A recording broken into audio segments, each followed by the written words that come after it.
So with my previous job, I worked with NRCS for 15 years as a farmer, beginning farmer in 2020 or 2014. It was a little bit rough. First year we had failed crop. We had 13 bushel beans. We had 40 bushel milo, and the wheat was pretty much a failure. Pretty tough start. It wasn't as bad as it could have been because immediately as a beginning farmer went into the NRCS office and figured out what kind of programs they had available for folks like me. Knowing that I worked there for the last 8 years previous to that, I kind of knew the game and knew what was available. So, wanted to give a little bit of talk over what NRCS has to offer right now. A lot of folks are discouraged by their county offices or haven't been in the office for a significant amount of time due to personnel, don't want the government to know what I'm doing, whatever the case may be. But with the Inflation Reduction Act in 2022, there has never been more conservation dollars pushed towards farmers ever. So we'll get into that a little bit. I want to talk about the buzzwords right now with NRCS. Some of those buzzwords are cover crops. Yes, I understand in low rainfall areas that cover crops may not work. I got kind of a mindset of how I think we can actually incorporate them and still make it work for your operation and actually probably put money in your pocket. So, two main conservation programs that they have right now are EQIP, Environmental Quality Incentives Program, and the Conservation Stewardship Program. These are their two main conservation programs. They vary in a little bit that the EQIP program takes a look at individual fields and solving resource concerns on that individual field. So if you got fields that have erosion or you got compaction layers and you want to address that, or low soil organic matter, you can actually use EQIP to address just those fields. CSP came along and it was really made to incentivize folks that are already doing a pretty decent job of conservation on their farms and to take it a step higher. So they use enhancements to incentivize folks to enroll into CSP, and that's typically your entire operation. They give you a baseline payment in CSP that pays you, and recently it's been $7.50 an acre every year to carry out the practices you're still doing. That's changed a little bit, but it's still around that $7 mark as far as a base payment. So you get into a fairly large operation, a couple thousand acres, that CSP payment is going to basically pay the maximum it can pay, $40,000 a year or $200,000 over the entire contract on those acres, and you don't have to do much to get ranked and approved as far as an enhancement. Simple one is doing a pumping plant evaluation on a pivot. That's an enhancement to figure out whether or not your pump and your motor and everything else is running at Nebraska pumping plant criteria or higher. So, pretty simple stuff. It's been there for years. Overall, talking with Tim, the sorghum producers overall have not used NRCS programs to its fullest advantage that could have had, I guess. So, with government, there's programs, there's initiatives all over the board. But these are just a list of what the initiatives are that they currently have. The big one we really want to focus on is RCPP.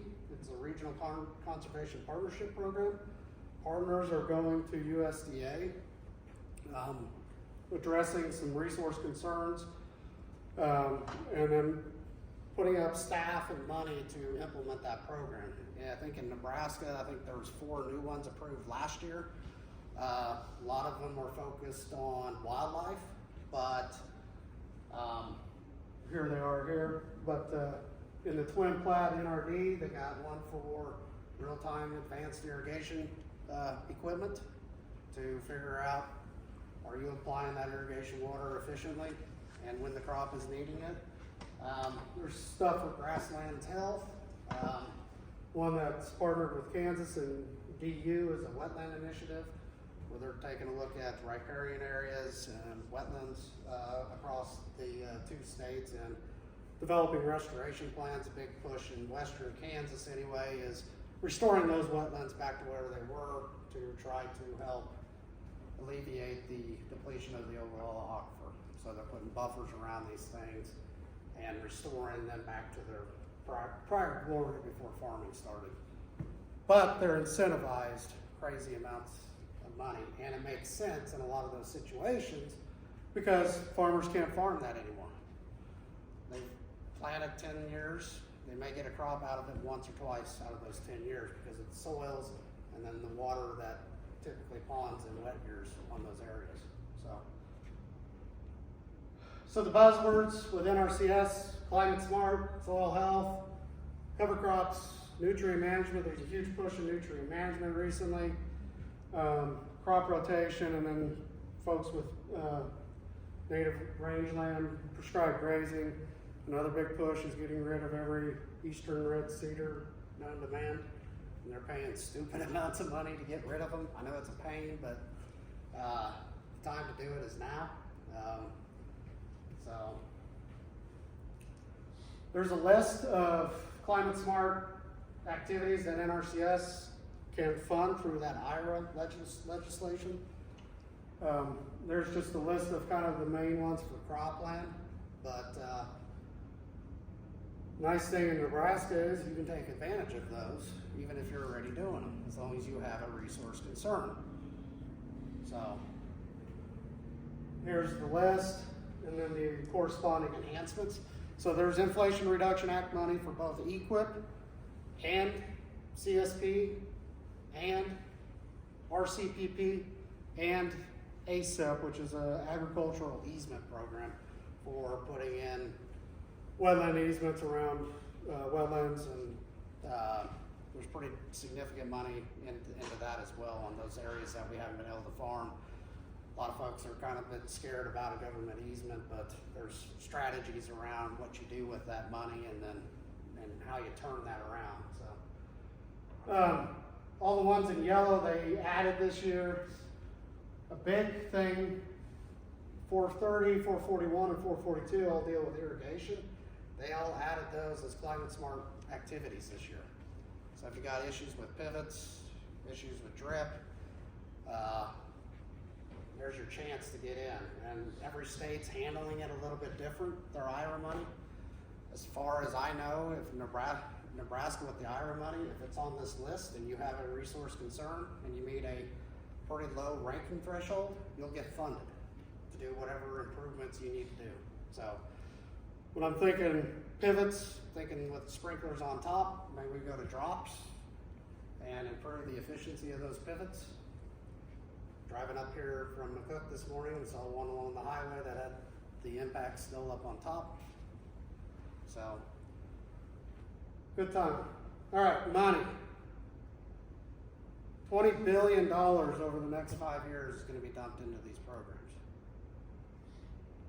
That's a B. It's not an M. So, and they're mandated, NRCS is mandated by Congress to spend this money.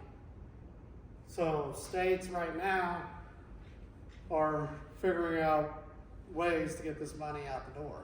And Nebraska's way is to pay producers, even though it's a prior adopted conservation practice, as long as there's still a resource concern on that field, to go ahead and make payment on that. So this is the breakdown of all the funds.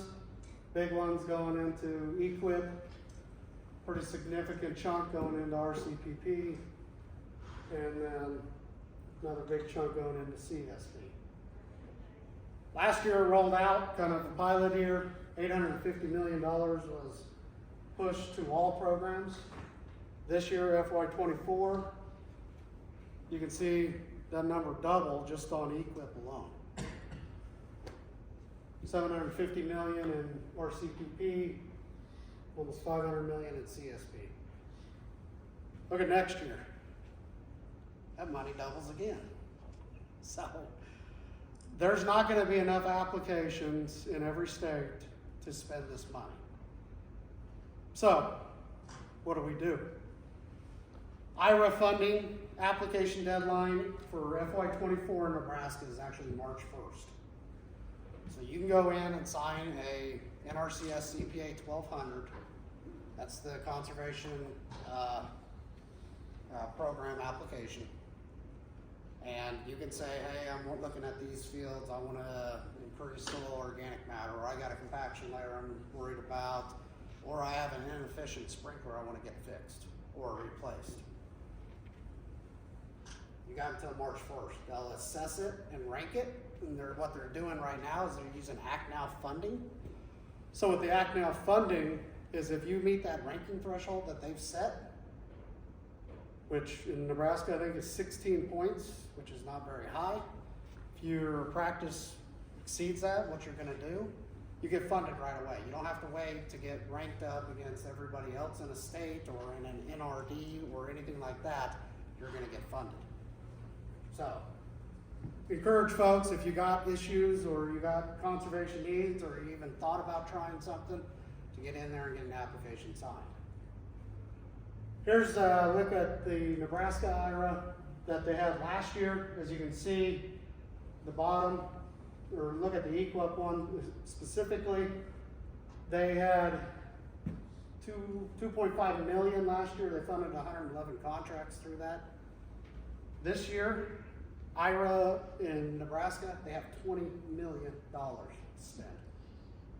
They're going to fund everything. And it's been $8 million last Yeah. And I believe that 20 million is just in EQUIP IRA in Nebraska. They spent 2.5, and they funded about half. Isn't staffing going to be an issue? Yes, we're getting to that point. Okay. So yeah, EQUIP IRA funded 29 million this year. They have 20 million for regular Farm Bill. Farm Bill got extended. Their allocation in Nebraska is 20 million. So those two together are 49 million just in EQUIP in Nebraska. So, like I said, deadline's March 1st. Act Now funding on all the IRA based. Practice eligibility is based on resource concerns, not necessarily prior adopted practices.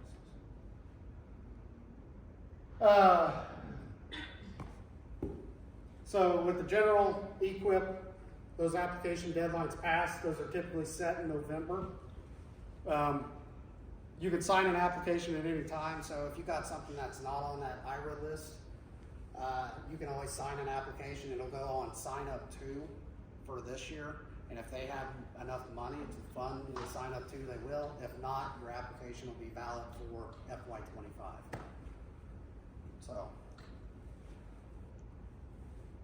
So why is it important this year? Farm Bill got extended. Payment limitations are still going off the 2018 Farm Bill. The IRA funds and the EQUIP general funds and all those other funds with the Farm Bill, this is the payment limitation per individual. $450,000 for EQUIP, $200,000 for EQUIP CIC, which I can talk about that one quickly, and then $200,000 for CSP. EQUIP CIC is kind of a stepping stone from going from EQUIP addressing each individual field to EQUIP CIC, which is taking a look at specific resource concerns, typically soil health, and applying it just on those fields and not have to apply it on the entire operation like CSP does. So, why is it important this year? Payment limitations. If we get a Farm Bill passed, and Greg's going to probably talk and be slightly discouraged about the prospects of that. But payment limitations, if we do get a new Farm Bill, will get reset. So people with enough acres, it doesn't take many acres the way they're paying these practices out. You can get $450,000 in EQUIP this year, $200,000 in CSP maybe. And then next year you're going to go address some other fields and get another $450,000 if you got enough acres. So in a 2-year span, there's potential for $1.1 million of cost share coming to you as an individual. Joint operations, they get 2 of those maximums as long as they're not protected by limited liability protections. So LLCs, S-Corps, C-Corps, things like that. So something you may want to talk to your accountant about. of why you have those things set up the way you do, because there's huge opportunity here to take advantage of it. So I'll run just real quick through an example. 1,000-acre cropland in Nebraska. Wheat, corn, grain, sorghum, then he runs a fallow rotation to get back to wheat. Conventional tillage, does composite soil testing on fields every 3rd year. Blanket applies nitrogen, uses a starter. Producer wants to solve water quality resource concerns, soil health resource concerns, improve his yields, and reduce erosion. So as a conservationist, the NRCS office may say, all right, you can look at these conservation practices here. Crop rotation, obviously, will help. If you got row crops and small grains, help with erosion. Same thing if you were to convert to no-till. Cover crops, same thing, gives you erosion and helps out your soil health. And then nutrient management, also solving a resource concern as far as water quality. If you apply the right amount of nutrients, you have less of an issue of nutrients running off the field and causing water quality concerns in streams and rivers and things like that. All management practices can be now scheduled up to 5 years. That changed here just recently as well. You used to only be able to do it 3 times. Now you can do it up to 5 times. So if we were to do those practices on that 1,000 acres for 5 years, we're going to be able to stick a cover crop in that rotation twice. And you may say, well, I can't grow cover crops because I don't get enough rain. If you got cows, then you can plant a cover crop after that milo crop comes off, and it's whatever, triticale and some multi-species type cover crop, and you can put cows on it in March, April time period and graze it, which they're now allowing to graze cover crops. It's going to pay you $50 an acre to do that. I see cattle operations and farming operations out west in this area being able to take advantage of that cover crop payment. So just those things put together with the nutrient management, no-till, crop rotation, we're at $545,000 over the next 5 years. EQIP payment limitations $450,000. It's real money. The nice thing is they're going to pay you. As long as you do the practice, they're going to pay you. So there's standards and specifications to follow and adhere to, but when you're doing the number or the books like I do in November every year after the farming season and try to remember what I did all year, getting a payment like this in October, November makes that a lot of times go from red to black, and significantly from red to black, or slightly black to more black.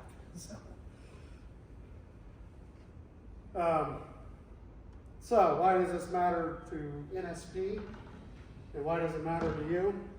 We're starting a new subsidiary business. If you didn't know, NSP has had a crop insurance subsidiary business since 2006. They did it primarily to help sorghum producers out with their crop insurance needs. Another big thing is to understand the crop insurance game and take advantage of that in DC. That's probably the biggest thing that came out of that new subsidiary business. So what we're doing or starting up, and we're just piloting it this year, is we're starting a new subsidiary called Prairie Resource Partners.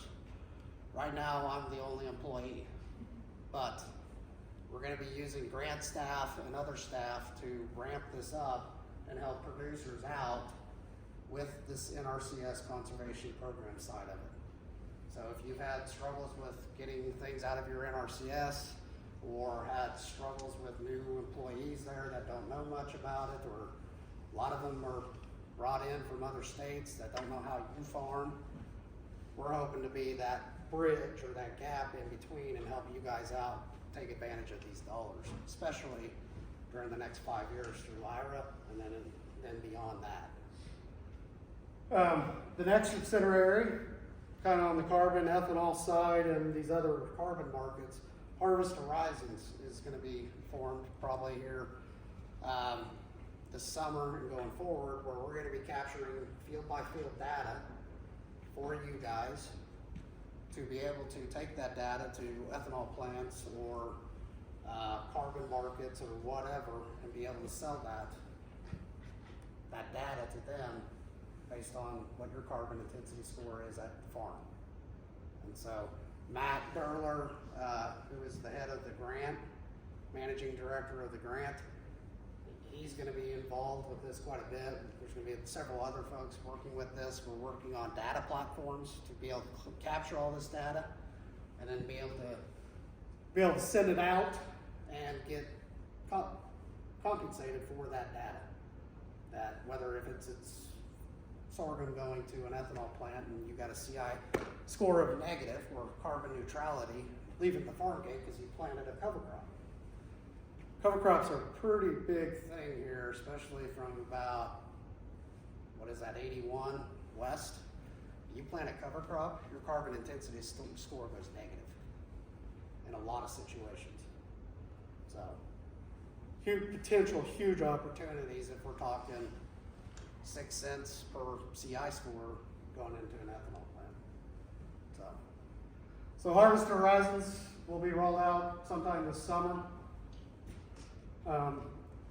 There's never been a better time as far as revenue and from a financial standpoint of what's available for farmers ever. And so NSP thought this was a pretty good time to roll these things out. I have cards with me. Work with you. We've already piloted with about 15 individuals across 4 different states so far, and working towards getting their applications funded right now in some of these other states. Haven't got up to Nebraska yet, but open to visiting with you, whether it's this year or next year. And then a little bit more of what we're going to do from the Prairie Resource Partners perspective.